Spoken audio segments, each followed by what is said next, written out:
ये आपका 2023-24 का सैम्पल पेपर है और देख रहे हैं तुम लोगों के प्री बोर्ड से इससे भी क्वेश्चन उठाए जाएंगे, क्योंकि बेसिक कॉन्सेप्ट तो वही रहेगा, बस उसके क्वेश्चन पूछने के तरीके अलग हो सकते हैं।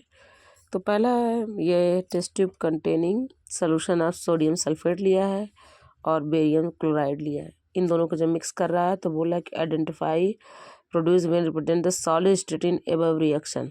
कौन है जो सॉलिड स्टेट में बनेगा, माने प्रेसिपिटेशन रिएक्शन का होता है ना आपका ये। तो सही ऑप्शन आपका है बेरियम सल्फेट।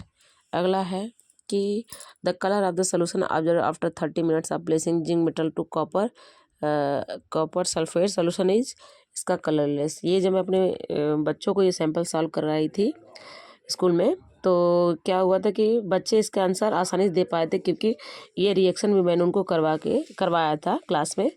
और दूसरी चीज़ ये है कि हालांकि बच्चे थोड़े से कंफ्यूज हो गए थे कि रिएक्शन तुरंत नहीं करता है, ये भले 30 मिनट दे देता है ना, लेकिन इन रियलिटी इसको लगते हैं लगभग पूरी तरीके से कलरलेस होने में लगभग 40 से 50 मिनट के करीब चला जाता है।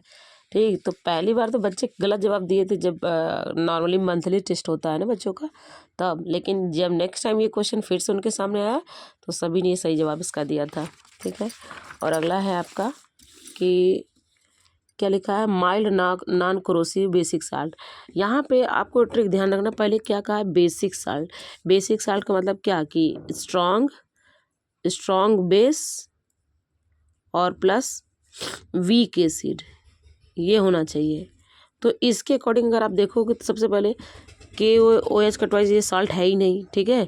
और NaOH ये आपका साल्ट मतलब कि ये भी आपका बेस है, तो सॉल्ट के बाद क्या, तो ये तुम्हारा पहले ही गलत हो गया। ठीक, अब आते हैं कि NaCl पर। NaCl कैसे बनता है?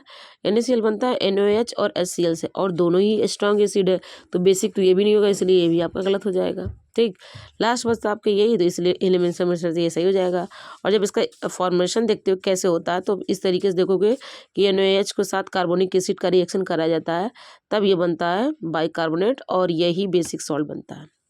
अगला क्वेश्चन है कि on adding dilute sulphuric acid to test tube containing metal X is a colourless gas is produce when a burning match stick brought near which of the following correctly represent metal X। तो आपका current metal X कौन वाला है? तो आपका ये sodium है। ठीक, अगर जैसे इस ऑप्शन के अकॉर्डिंग आपका सोडियम सही होगा, अगर सोडियम नहीं होता तो आपका जिंक सही हो जाता है ना, क्योंकि सभी जो है जो मेटल्स होते हैं वो एसिड के साथ रिएक्ट करके हाइड्रोजन गैस देते हैं। बस एक सल्फ्यूरिक एसिड है जो नाइट्रिक एसिड है जो कि हाइड्रोजन गैस रिलीज नहीं करता, बाकी सारे करते हैं। विच one of the following correctly represent sodium oxide? Sodium oxide यानी Na2O, जब उसको देखोगे तो ऐसे बनेगा, क्योंकि Na2O ये रहा, यानी 2 सोडियम होना चाहिए ना। तो पहली बात देख लो, यहाँ पे सिंगल है तो यहाँ पे सिंगल है, तो ये तो तुम्हारा गलत ही हो गया। ठीक, अब 2O की बात अगर हम करें तो यहाँ पर देख लो जरा ऑक्सीजन, क्योंकि जब यहाँ बात करेंगे तो ये 2 नेगेटिव लेके जाएगा, क्योंकि ऑक्सीजन पे 2 नेगेटिव चलता है, तो इस वजह से ये सिंगल नेगेटिव है, तो ये आपका गलत हो गया। तो इस तरीके से आपका सही ऑप्शन बी। अगला है कि an element with atomic number form basic oxide. Basic oxide कौन बनाता है? जो मेटल होते हैं वो बेसिक ऑक्साइड बनाते हैं। तो मेटल कौन होते हैं? जो हमेशा प्लस वैलेंसी जिनकी बनती है। तो यहाँ पे देख लो किसी की वैलेंसी नहीं प्लस है, देखो यहाँ पे -3 ले जाता है, यहाँ पे -1 ले जाता है, और यहाँ पे कार्बन की फैमिली वाला है तो ये कोवेलेंट बॉन्ड लेके जाते हैं। लास्ट वाला आपका बनता है 281, जो 11 है सोडियम आपका देखें, और यही एक्चुअल में मेटल ऑक्साइड तो है, मेटेलिक ऑक्साइड जो बेसिक ऑक्साइड बनता है। लेकिन एलिमेंट एम हैज़, ये बड़ा इंटरेस्टिंग सा बच्चों को मैंने सॉल्व कराया था कि M element has a 50% of electron. इसको जानो कैसे हो रहा है। देखो एक एम एलिमेंट है, लिखा जा रहा है कि थर्ड सेल, तो तुम 9th में पढ़े होगे ना KLM, ठीक है।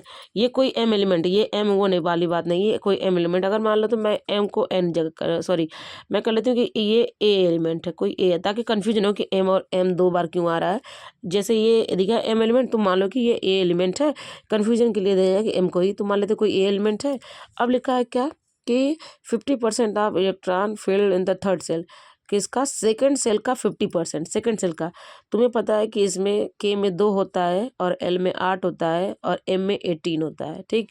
लेकिन इसने कहा है कि जो ये ए एलिमेंट है इसमें का जो थर्ड सेल है वो सेकंड सेल का 50%। अगर सेकंड सेल का 50% यानी 8 है, 8 का 50% क्या होगा, 4 होगा। तो इस हिसाब से यहाँ पे बनेगा 2 8 और ये 4। अब तुम ही सोच लो 2 8 4 जो है यानी ये किसका होगा, 2 8 10 4 14 यानी 14 आ गया, ठीक। तो इस हिसाब से आपका सही ऑप्शन क्या बना, 14 जो होगा, ठीक है। इस तरीके से सवाल लगेगा। और फिर इसके बाद जो है generally food is broken and absorb with in the body of in which of the following is done outside. देखो यहाँ आकर पहले ही कूद मत जाना कि नहीं देखो एब्जॉर्ब हो रहा है तुरंत हम लगा दें अमीबा वगैरह कि या ये चीज़। इसने कहा अपोजिट कि in which of the following outside the body ने, आउटसाइड अब तो आउटसाइड आपका होता है मशरूम। अगला है receptor are usually located in the sense organ, ये तो सबको बच्चे पता होता है, गस्टेटरी रिसेप्टर्स आपका होता है टंग में, ठीक है। तो जरा बताओ अल्फैक्टरी किस में होता है, कमेंट में बताना, अल्फैक्टरी। अच्छा अब यहाँ पे अगला, a farmer wants to grow banana plant genetically similar enough to the plant already available in his field. Which one of the following method would you suggest for this purpose? तो आपका vegetative propagation है। अगला है height of plant is regulated by, किसकी वजह से होता है, growth hormone under the influence of enzymes coded by a gene. इसके बाद जो है आपका अगला है कि a sport man after a long break of his exercise suffered muscular cramp during, तो ये आपका lack of oxygen and formation of lactic acid. अगला है an object is placed in front of concave mirror, इस image हमेशा convex mirror का कैसा बनता है, बिहाइंड द मिरर एंड इस position very according the distance of object. और जरा नेचर बता देना कन्वेक्स मिरर का कैसा बनता है, कि बिहाइंड द मिरर कैसा बनता है नेचर, इरेक्ट और वर्चुअल, ठीक है। When the light enters the atmosphere it strikes extremely the particle which deflect the rays are possible, this is due to the scattering of light होता है। अगला है in 1987 agreement was formulated United Nations Environmental Program to freeze the production of A to prevent the depletion of Y, तो X Y बताइए क्या है, तो x आपका CFC होगा और प्रिवेंट किसको, ओजोन को। Which one of the following feature related to the biodegradable substance, तो आपका broken down by biological process उसको बायोडिग्रेडेबल हम कहते हैं। अगला है क्वेश्चन असर्शन रीजन का है, तो लिखा है कि जो है rusting of iron is endothermic nature.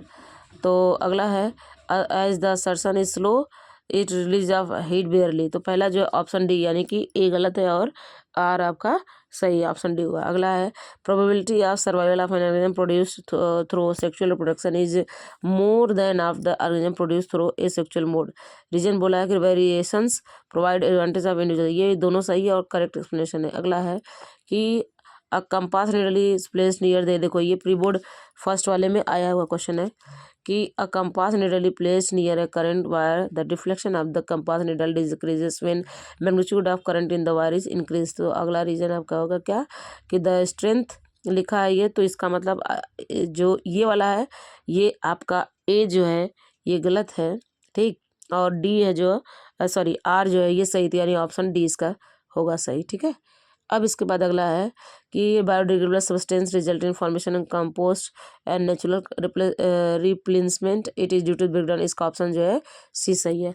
तो पहले MCQ जरूर सॉल्व कर लो तुम लोग, ठीक है, क्योंकि जो एकदम चला जाएगा, हालांकि कुछ बच्चे ऐसे होते हैं मुझे पता है तुम लोग जो एग्ज़ाम में ट्रिकी वाला तरीका अपनाते हो ना, मुझे मालूम है, थोड़ा उससे बच के रहा करो क्योंकि मेरी गाड़ी लगेगी तो तुम लोग को दिक्कत हो जाएगी, ठीक।